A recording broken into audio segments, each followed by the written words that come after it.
Speak it up, holding on. Trigger, you've done it, you champion. Speak it up, wins. Goes to the lead. John's going to take out the Dudley Justice. And that's Mr. Ali. It could be. He's fighting back. Oh, look at him. Speak it up, does it. Welcome to Mobile Rolling, episode 9. We're down at the British Workmen's Club today, mate. New venue for us. They've come on board, which is terrific. Very famous place for us grey-haired blokes. Well, I'm grey anyway, but well known for entertaining people here in South Australia many, many years ago.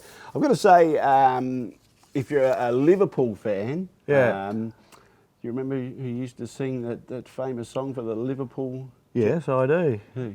That was Jerry someone. Jerry and the Pacemakers. You'll never quite walk that old. alone. You'll never walk alone. That's it. And Jerry and the Pacemakers actually have been here performing that song many, many years ago. It was something that was opened up in the 50s, 1953, I think, is when they were established. But the club rooms, they weren't allowed in until 1959. Is that right? Yeah, serious. Yeah, I did a little bit of research on it. Yeah, I did too. Yeah. What did you come up with? A different answer? It was the 3 Fs. You come here for a feed, a fight, and fruit. Apparently. And a friend. That's what I had. Yeah, they've had Jerry and the Pacemakers here, and that's a great song. You'll Never Walk Alone, which is an inspirational song. Many great performers here that they've had over the years. And they still have bands here regularly now? Yeah, exactly. Yeah, so looking around here, it's a bit of history here for the British Working Men's Club. What are we talking about, mate? Well, we're going to talk about the horse of the year because we've got our table booked, Mobile Rolling. We will be there. Liz will be there signing autographs. You'll be there signing autographs. Max Beasley will be directing traffic as he normally does. JB will be tipping winners. Mary's buying a dress. Mary's got a dress. Lee will be filming everything that's going on. So we'll be there. So come and join us at the Mobile Rolling table and have a chat with us. We'll enjoy having a chat with you. So what I'm going to do now is I'm going to tell you who the finalists are of each category because you're the tipping sensation. We're going to get you to find out who you think, what your suggestions are, who may win these particular categories. Okay? Right. So we'll start off with the 2-year-old pacing fillies. You've got Ace's Daughter, Celebrity Chef. Straight away, Celebrity Chef. Okay. Yeah. Don't worry about Just a Bit of Heaven, Triple Bella, or Trouble Rocks. No, you're wasting time. All right, so Celebrity Chef, we'll put her down as the 2-year-old pacing filly, one of the Bottra Alabar Classic. The 2-year-old pacing colts and geldings. He's a Shark, Just Cappy, What a Bro, and Wolf of Westbury. Wolf of West Bay, that was. Yep. He's a Shark. He's a Shark you're going for, okay. Yep. All right.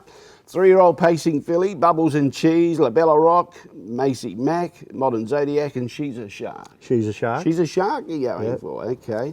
3-year-old pacing colts and geldings, Cece in America, Culture King, Living on the Edge, and Regal Scribe. Culture King. Culture King, bit of favouritism there, of course, because Paul's one of our regular stars on the show. The 4-year-old mares, Pacers. Yep. Crystal Sparkles, Hilltop Somewhere, Just Make Mine Diamonds, and This Excuse Better Be It. Yeah, well, I've run out of those, so I can't go with that bottom one.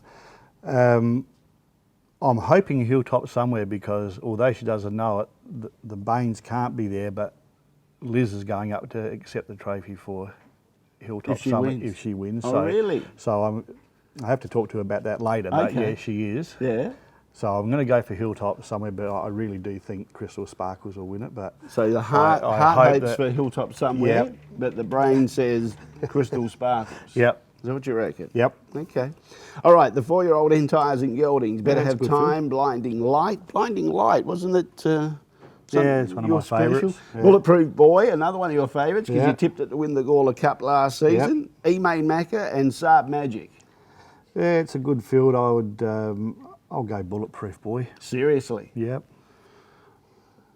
I stopped being the judge of this many years ago, the Horse of the Year. I was on the panel for a number of years. But at a quick glance, I'd say Emain Macca looks an absolute moral to win it. Yeah, probably is. But winner of the Christmas Cup, Victor Harbour Cup, Talion Cup, Wedderburn Cup, third in the South Australia Cup. Bulletproof Boy won the Gawler Cup. Can I change my mind? You can do whatever you want. Yeah, put Emain Macca. Okay. All right, E-Main Macca. Doesn't mean we'll be right, Rocky. No. 2-year-old trotter, Bacardi Bindi, Lizard of Oz, and Powder Keg. Yeah, it's a tough one between 1 and 3. I'll go with Powder Keg. Powder Keg. 3-year-old trotters, No contest. Kitsilano and Bella's Bell. Kitsilano. You going for Bella's Bell? Kitsilano. 4-year-old trotters mares, Light the Flame, Lil Irene, Majestically, and 10 Spanners, even group. They've all run about 4 or 5 races. Yeah, it's a between tough one for the because season. 10 Spanners never actually went that well here for Ryan. I had a lot of ability, but Won the Kapunda Cup. that's one race. Okay. Poor little Irene goes around every week and runs second and third and wins a couple. If it went on consistency, I'd say Lil Irene, but unfortunately, I would say that judging will go to 10 Spanners. You think 10 Spanners? Yeah.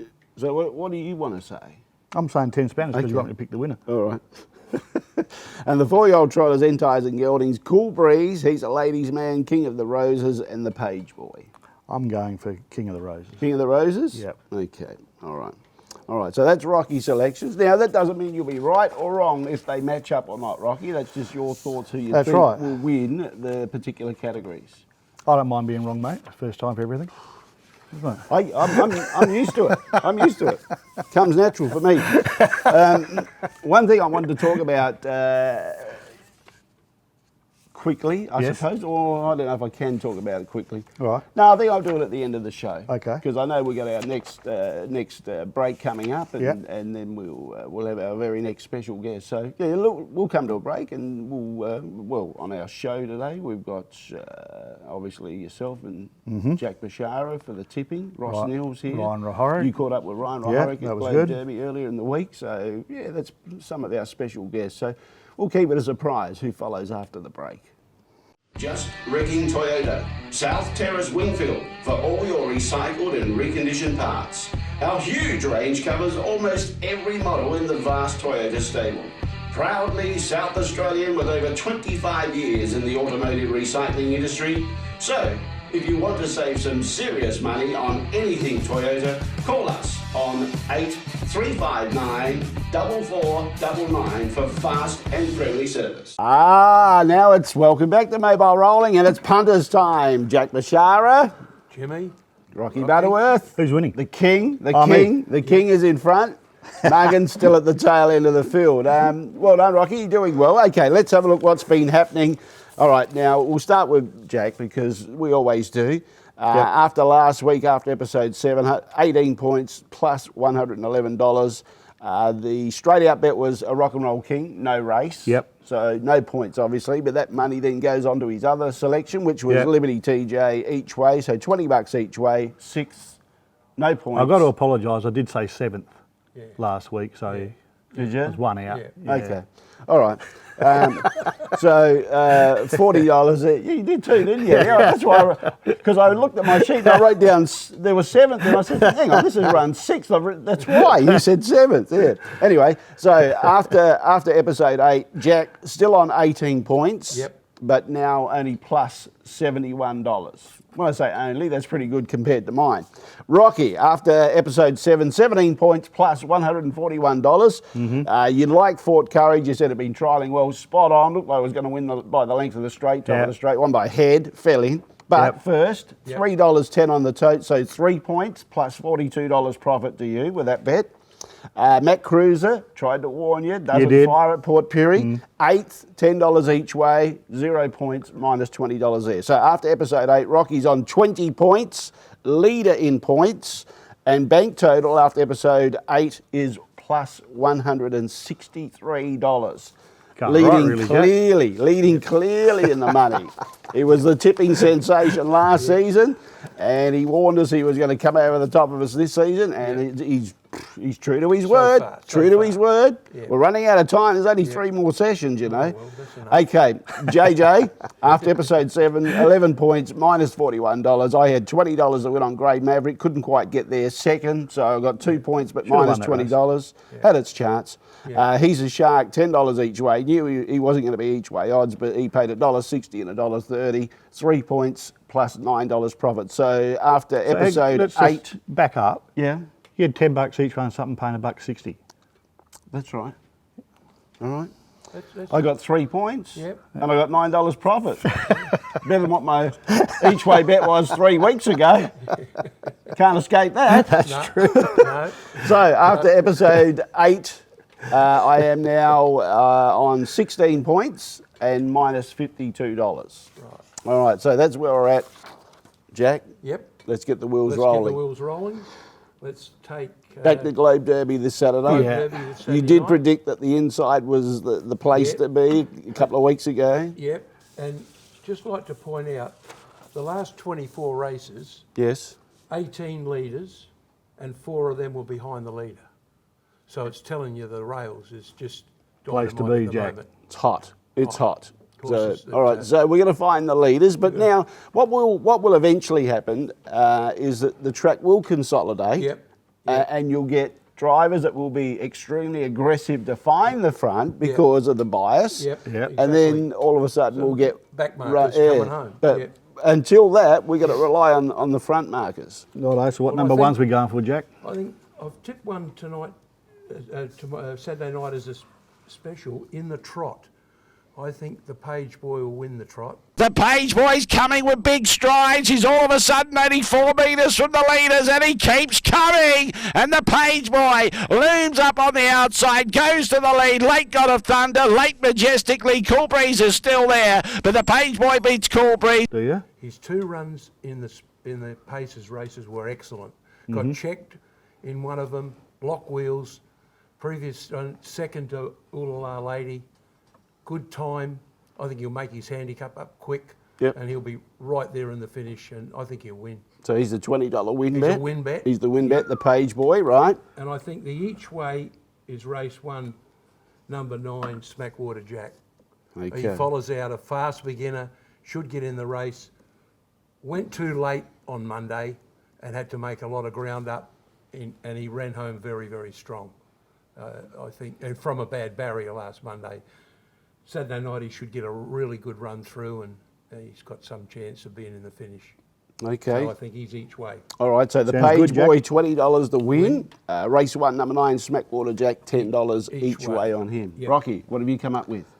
My each way is race 7, the trot, number 4, God of Thunder. God of Thunder each way.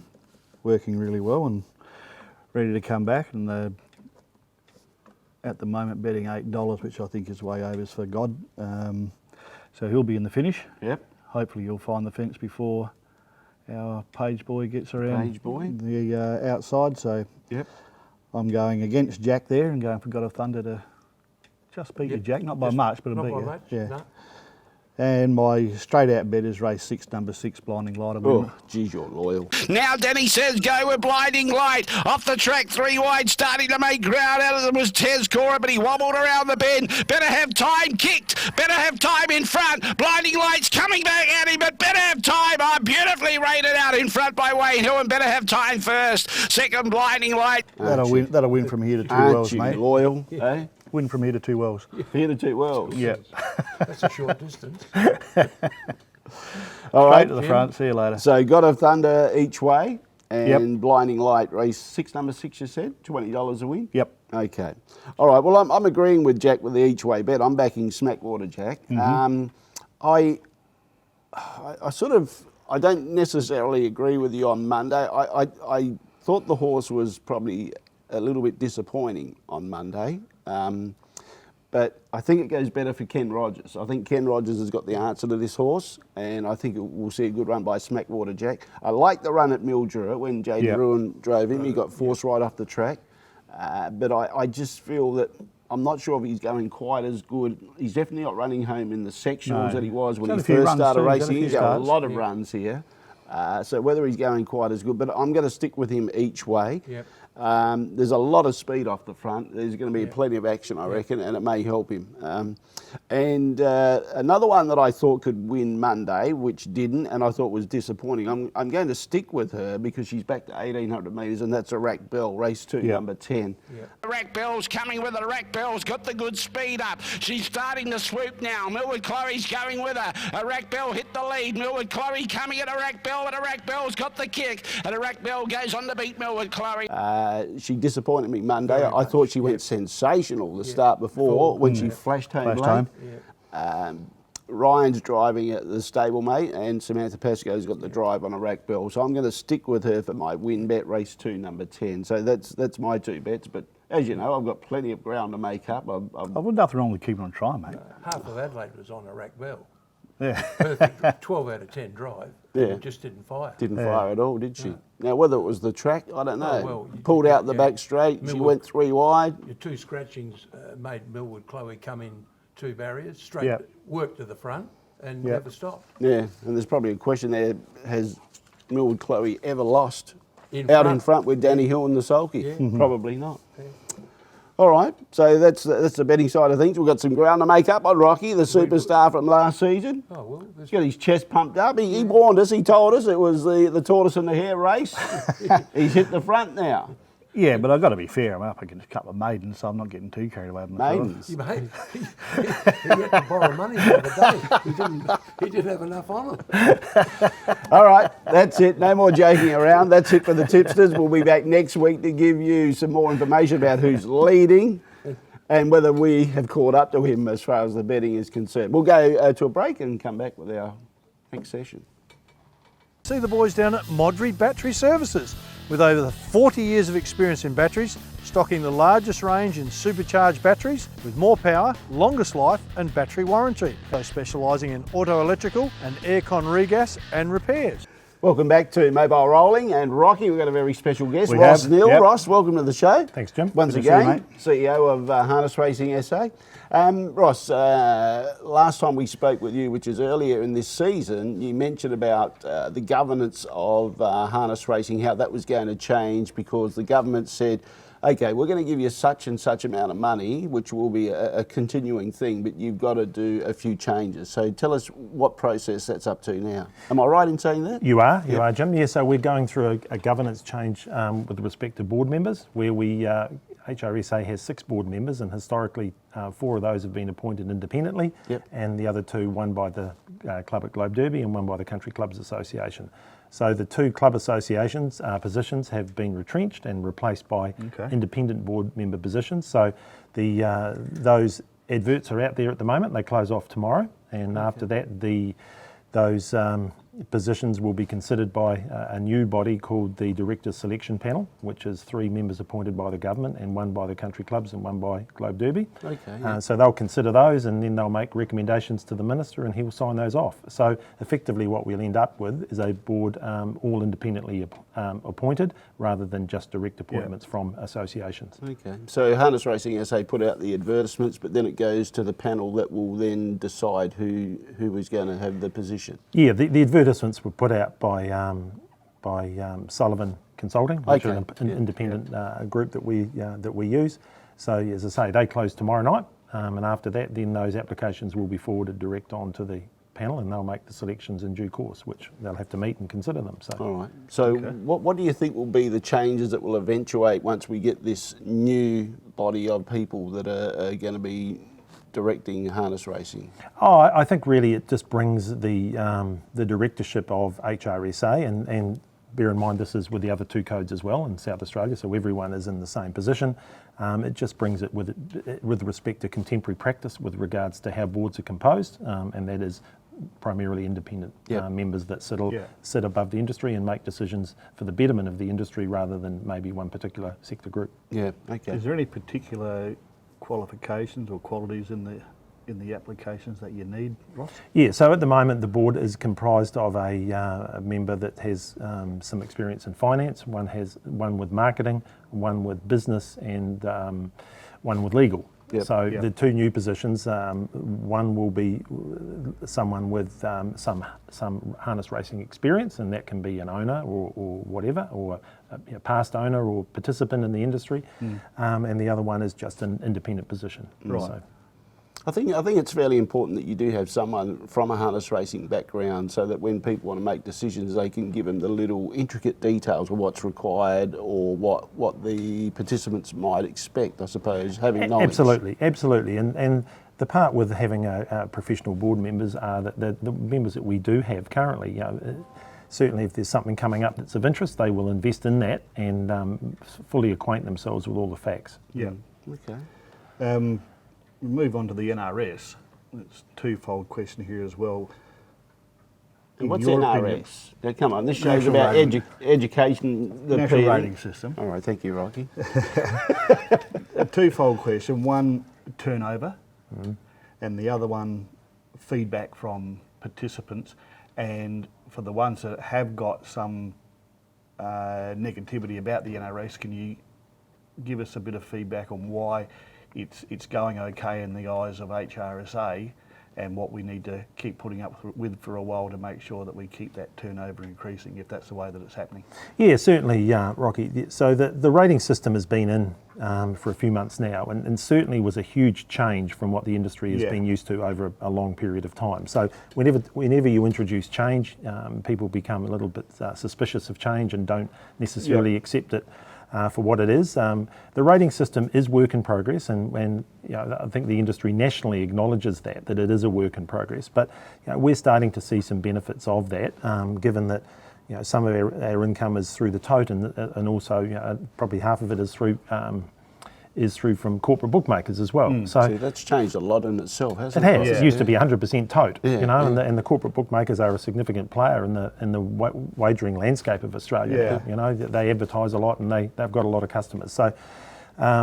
So what it's seen is that with the ratings, there has been, there's still 8 winners. If there's 8 races on Saturday night, there's still 8 winners, but the spread's been a little bit different. Yeah. And we've seen, particularly during the month of September, we saw a few long price winners get up. And obviously, for anyone that runs a book, when the long price horses get up, that's a good result. They don't want favourites winning every race. So the consequences of that have been that we get a better yield as a result. Yep. But it is work in progress. So our income, we are essentially, we rely on wagering income for our which is our only revenue stream into the industry in the state. So we need to maximise wagering returns, and it's a well-held belief that the best price to encourage people to bet in harness racing is the price between $1.80 and $2. If your favourite's that price, it encourages the most betting. There are jurisdictions around the world.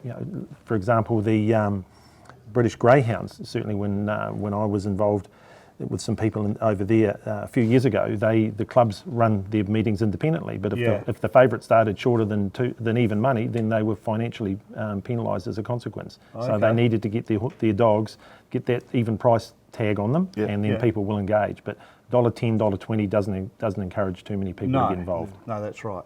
Can you ever see the day that we're actually slowly working towards on-course TAB being unnecessary?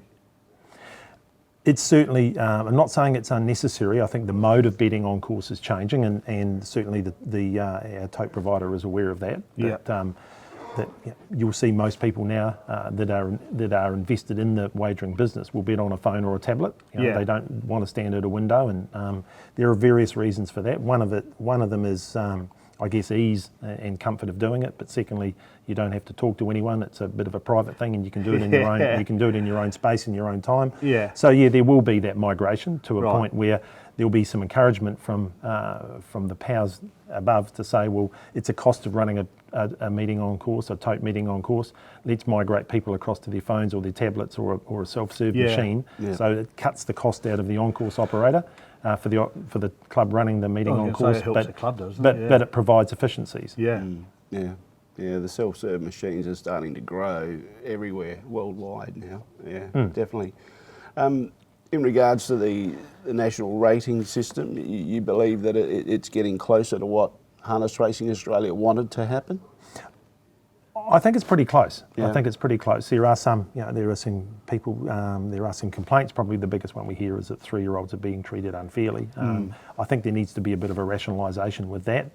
Probably the 3-year-olds were too well catered for under the old system, but maybe it's been cut a little bit too close to the bone on this system. So it is work in progress, and the powers to be will meet regularly, both on and through the way of telephone conversations and physically. So there's a meeting coming up early in the new year to review where we've gone and where we've been and how it can be best tweaked going forward. Yeah. But we've got to remember that the thoroughbreds have employed a rating system for hundreds of years, and it's worked successfully. And having the old dual handicap system or three-way handicap system of metro, country, and restricted was very convoluted and very, very, very hard for some of the people that were investing to understand how a horse that's won 12 races can be in against one that's only won one or two. Well, we've seen that with harness racing, Ross, because if you're prepared to actually start scouring the results and other states, like for instance, say the Jake Webb's one with Three Kings and Claire with Smackwater Jack. I mean, Three Kings has won in excess of $100,000 and came here as a 43 rating. So it's almost back against maidens after winning that year. Sure, it's older, but it gets a new lease on life because it could have just kept on plodding around over in Perth and getting beaten every week. Or bring it here and all of a sudden you can get your 2, 3, 4 wins out of it before it meets its mark. So there's some homework, bit more homework to be done by participants to find the right horses. Now it's not just like grab one and see how we go. If you want it to win, you've got to do some homework. Regardless of the handicapping system, in my experience, there's always been those trainers that understand it better than others, and they will take advantage of it. And that's what it's all about. Yeah, I agree with you. Look, the Track Globe Derby, now under the care of HRSA, there's been a few complaints from some of the drivers about back straight in particular, how thick it is when they're out 3 and 4 wide. The track's been redressed. Any indications, like eventually it will consolidate and will become fairer, but at this stage it seems like it's unfair. What do you got to say to the people about that, how long it will take to probably get back to a fair racing circuit? Yeah, so just a point of clarification, we're still working through issues with the club, or not issues, but just working through the process with the club to assume responsibility for the track. But we do have overall, we've got to make sure the track's safe and we've got to make sure it's fit for purpose. And there will always be, every track in every state is different, and that's determined by geographical factors, climate factors, and everything else. So, and it's really where the material is put on the track, whether it's put in the right place or the wrong place. There will always be issues, and the responsibility we have is to mitigate those and remedy those. So I believe that we can do that and get that fixed. When we get back to racing there at the weekend. So it's sometimes they do cause issues, but where there's a problem, you've got to fix it, and that's what we've got to do. I think the only thing with it, mate, is because you're now getting that good solid turnover growth. The last thing we need to see is start going back the other way, because faith in the track has deteriorated. So that can undo your good work that you've done, getting those favourites up to $1.80 to $2.10 and turnover going really well. So it's an important issue, and absolutely, and it's imperative that that people race on a consistent surface, and it's fair to everybody. That's the key to it. But as I say, the challenge is there, and we've got to make sure that we get it right. Just one other little thing to touch on. We spoke about last time you were on Gawler. Are they any closer to having the extra race meetings that was thought about? So Gawler has had to go through some process to get the everything signed off. That's very, very close now. Okay. So all the conditions that the council put on have been met. And so that'll go up at the next council meeting, which is in November. And I'm confidently expecting that they will be then have an approval to go forward. And we're also working with the Gawler Club to look at the stabling facilities, look at all the other amenities that are at the venue, so that we can contemporise those and have a track that's really, really fit for purpose. Fantastic. Sounds good. Very good. Any others for Ross? That'll do, mate. He's a busy man. He's answered all the questions, so good on you, Ross. Thank you very much. No problem at all. Always happy to help. Yeah, we'll be back back tomorrow night. I'll be bored of seeing us if we see him too often, mate. At the Horse of the Year dinner. We'll be sloppy, Ross, so disregard anything we say tomorrow night, okay? Nothing on the record, nothing for the press. All right, that's it from Ross Neale, the CEO of Harness Racing SA. We'll come back after a short break. Hi, I'm Darryl Hall from Tyre Power Cheltenham, where you get the buying power of a huge range of tyre brands. We stock all major big brands: Toyo, Kumho, Mickey Thompson, Maxxis, Michelin. So come down and see me at Tyre Power Cheltenham. Welcome back to Mobile Rolling, joined today by leading trainer, driver, Ryan Hryhorec. Welcome, mate. Good to be here. Mate, things are about to get really busy for you with Matt heading off to Melbourne to try his luck at Romance and working over in Melbourne as well. So not the ideal time for you with how many you build up now? Yeah, 25 it's been very quiet the last couple of months. So we thought we'd sort of be okay just whacking away at what we're doing with who we got on board at this point. But yeah, they've sort of come out of the woodwork the last week or two, and we're sort of doing 25, and there's still 4 or 5 to come in from the paddock. So he's been pretty important to you really over the last few years, hasn't he? He's been huge, mate. His dedication and his work ethic, no one can deny. And look, Kerry and I want to wish him all the best, and we're still, we're going to miss him, and it's been a good working relationship for a long time. So it's sad, but we wish him the best, and it's another chapter and in his life. So what do you do now, mate? Like you're a man down who's done everything for you that you needed for the last X amount of years. What happens now? Do you have to just try and find someone? Or we'd like to think that we got a very, very good system in place. Yeah. And the system doesn't need to change. Okay. It's about the way the horses work and just getting someone else to fill the role. Race days and that, it's going to be a massive loss to me.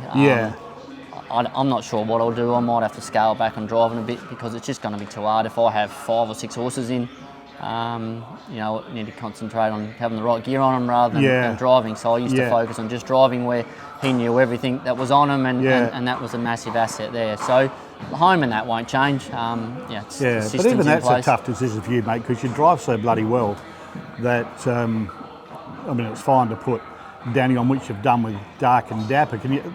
While I'm there, what was the reason behind that, mate? Anything at all, or it was just? I'm a massive believer in weight, and I'd have to cut both of my legs off to get to Danny's weight to drive him, and he's a little horse. There's nothing of him, and that was the main thinking behind it, and it turned out terrific. He won 3 straight, and unfortunately, he's gone amiss, and we've had to retire him. But that was his last start. Last start when he went no good. So that's disappointing. But we've always got to look at the upside, and we got 3 wins out of him. That maybe we were lucky and to get. very quickly too. Yeah, he was going well. So back to the previous question of you being such a good driver as well, and you say maybe I can scale back on the driving. That's going to take some adjusting for you as well for him to come back after either getting beaten or driven not the way that you thought. How do you? You can deal with that, okay?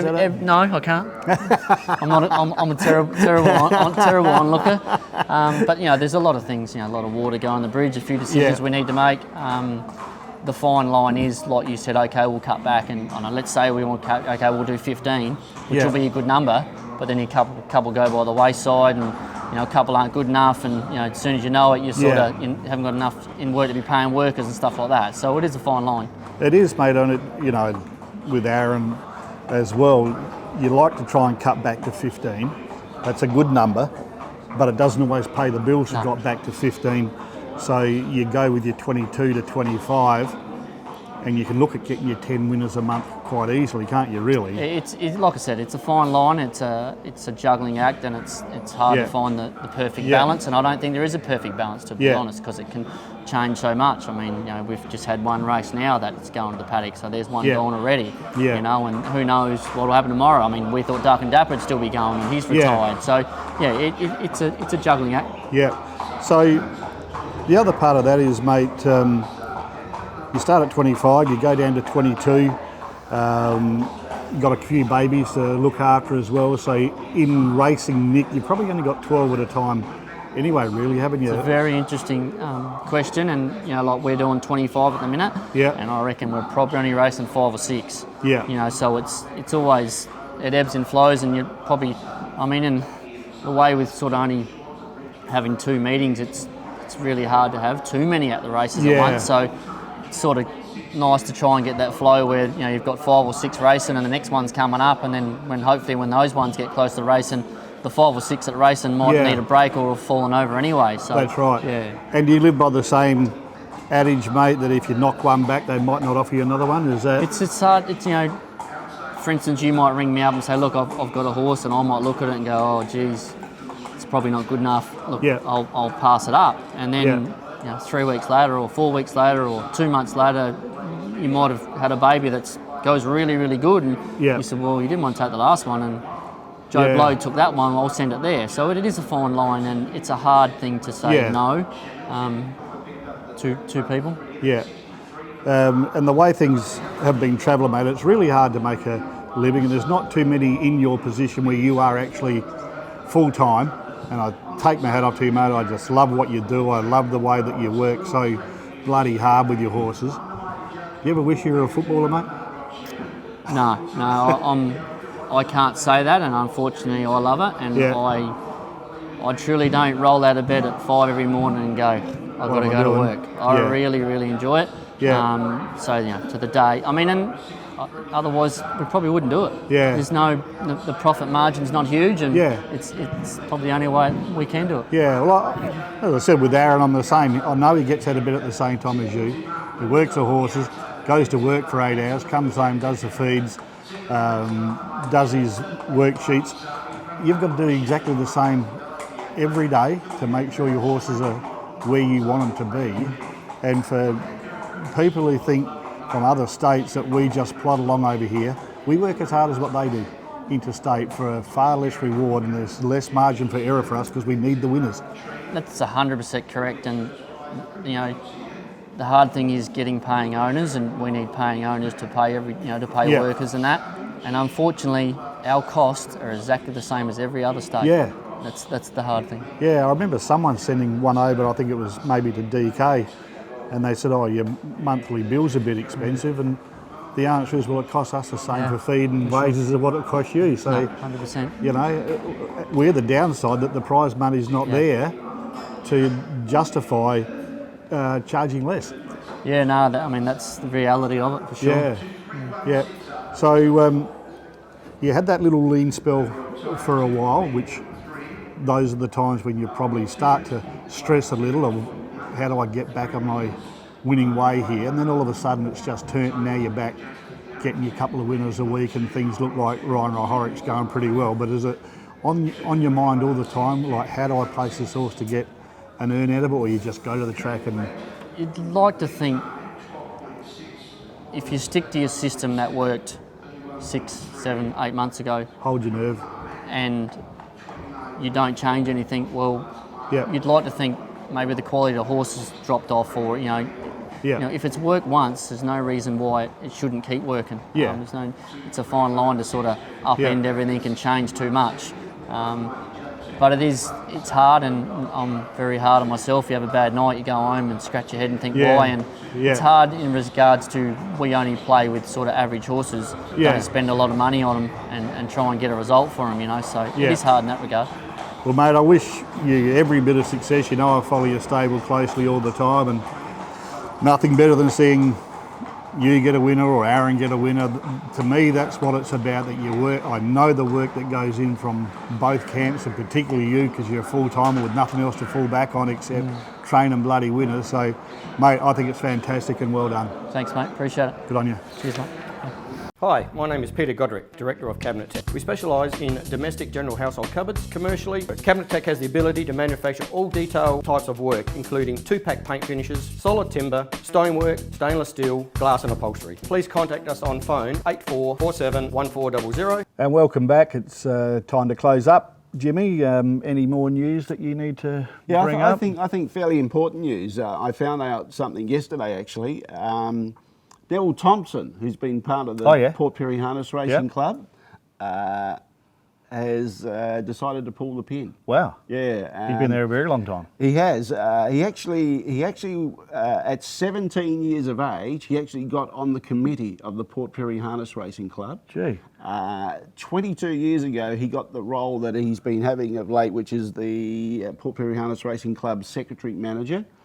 And basically, I spoke with Neville today about it. I heard a rumour, and he said, he said, it's right, Jimmy. He said, the doctors said, look, you haven't got the ability to not bring your work back home. So him and his wife, Jenny, were always bringing their work back home. And one of the problems was that they couldn't delegate, you know what I mean? If there was a job to be done, I mean, they had a lot of people that would help, but they'd do most of the jobs. Yeah. And basically Neville just said, the doctor said, it's enough, just take it easy, relax, go home and look after yourself and Jenny family life. So Well, that'll be a big loss up north, mate. It will be, you know. And look, Neville did say to me that, you know, there's a fair few things that have changed over the years, and some things he agreed with, some that he didn't agree with, you know. But the end result was it was his doctor's instructions to say, okay, call it quits, mate. That's it. So he did a great job for the Port Pirie Harness Racing Club, you know, and you know, he continued on something that started a long time ago with the Invitation Drivers Challenge. He played a big part of that, getting some of the star drivers to Port Pirie, which we'd seen over the years. You know, some of the big names like the Vin Knights, the Gavin Langs, and those type of people. You know, household names. And yeah, he continued that on, which was set up, you know, when it was in his time as well. So yeah, definitely well done to Neville Thompson and Jenny. They've done a great job there, and they should be proud of what they've done for that club over the years for sure. He'll still pop to the trots, like he'll be there at the next meeting, no doubt. But whenever he can, he'll pop over to the trots just to say hello to one. But he won't be there as the secretary manager anymore for Port Pirie. Oh well, there's some shoes to fill there, mate. Yeah, for sure. Yeah. I just want to bring up one from Monday night, a drive by Danny in the last, and we talk about Danny being the best, and everyone loves Danny, and there's reasons why. I went out and watched the last Ulala Ladies race, and she led on it, and people say, well, that's just what Danny does, leads and wins. Yeah. But you tell me what horse in that field had a chance to run on and beat it when she can, over the last mile, she can rate that horse to go 30.4, 30.5, 30.4, 30.4. Yeah. So she stuffed up one of them by a tenth of a second. We'll blame the track on that. So how, when you say, yeah, he's a good driver or she's a good driver, she can rate a horse, you can't rate it better than that. No, just a back in the field, high speed. And back in the field, you've got no chance running on the beat. Just a perfect high speed that's not too high for your horse, but too high for ones to try and come around the outside, which they couldn't do. They couldn't do. And it was the same in the trot, mate. Robbo's a very good front driver as well on Ghent. And they weren't slow at times. It was 31, 31, 1, 30 and 30.4. So again, he had that race in his keeping when he decided this is the speed that I'm going to sit at. There was not a hope in hell that a South Australian trotter was going to catch Ghent on. No, not at that level. On one day. Last mile in 22.5, I think. Yeah. But I've got to say this, that's the best Ghent's gone since he's been here out of all of his handful of runs. You know? So maybe Robbo sorted him out as far as a trainer. Yeah. Anthony Robinson just said, okay, we're going to go to the front. Because he worked to the front from a handicap last time he won. Yeah, he did. And walked. You know? So he's gone a complete different. He's bowled along at a solid tempo. Yeah. And it's. I think that drivers are working out that the speed in front, if you maintain a solid speed with the track the way it is, well, they're I really agree with you because we have been that state where we come out of the gates as hard as we can, we settle for far too long, and then we sprint home again. And it, you know, probably as a caller, it becomes half boring to you. You're almost wishing something would go through wide a little bit earlier like they do in Victoria and other states. We haven't tended to do that, but we run those types of times in front. Drivers are going to have no choice but to try and get into the race somehow. Yeah. So I think, you know, full credit to them. Yeah, no, the speed is a big thing. If they rate them right, it makes it impossible sometimes for the back ones to get into it for sure. Whether it's a biased track or an unbiased track. That's you know right. What I mean? Yeah, for sure. No, very good. What else? That's it from me, mate. That's as it. Much as my brain can give you. All right, well, we invite everyone to join us. Obviously, you've booked your tickets already for the Horse of the Year dinner, but come up and see us, have a chat with us, come and have a chat with the team. Liz loves doing selfies and autographs and all that sort of stuff. She'll be there. Fountain of knowledge. Fountain of knowledge, the star of our show, you know, that we support in the background doing our stuff. But yeah, by all means, catch up with us at the Horse of the Year dinner and look, look forward to it. Listen to next week's show. We'll give you the results if you haven't heard them already. Yeah, that's it, Rocky, for Good on you, mate. episode 9 of Mobile Rolling for season 2.